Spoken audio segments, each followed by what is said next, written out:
11 h. Après 8 mois de travail en classe, c'est le grand moment. Stressé un peu stressé, un peu la boule au ventre, mais sinon ça va. En plus, avoir un orchestre et des instruments de musique, c'est bien quoi. L'orchestre qui va accompagner les enfants, c'est celui des Passerelles de Grand Couronne. Et il n'est pas composé que de musiciens professionnels. Alors pour certains d'entre eux aussi, jouer au Zénith, c'est toute une symbolique. Pour nous, c'est une première. Une si grande scène avec autant d'enfants, plus de jeunes.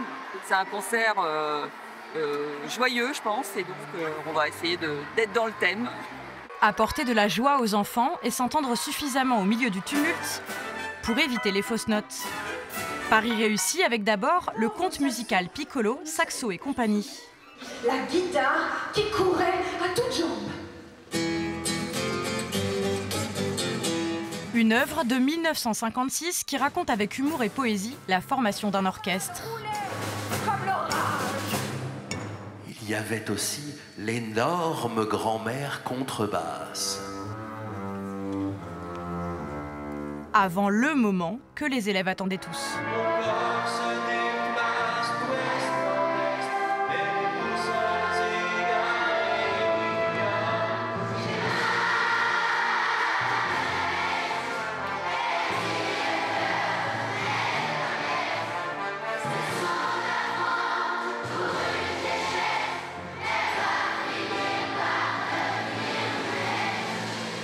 On a très mal aux oreilles, mais c'était trop bien.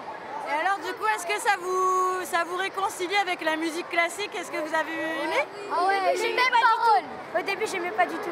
Ah ouais? Ouais. Qu'est-ce qui t'a fait changer? D'apprendre la musique, d'apprendre la musique et puis en même temps la musique classique.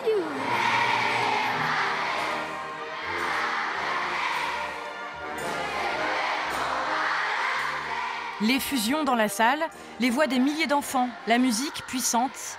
À l'issue d'un concert de 45 minutes, sans fausses notes, difficile de redescendre pour ceux qui ont œuvré à rendre tout cela possible.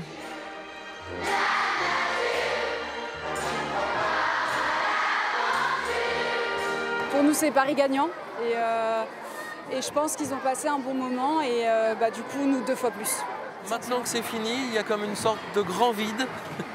De stress qui s'est envolé parce que c'était quelque chose quand même. Il y a le plaisir aussi d'avoir pu, pour moi, avoir tous ces enfants qui chantent ce que j'ai écrit et composé pour eux. C'est pareil, une fois que c'est passé, ça fait comme un grand soulagement de voir que ça a marché, qu'ils ont bien accroché à ce qu'on leur a proposé.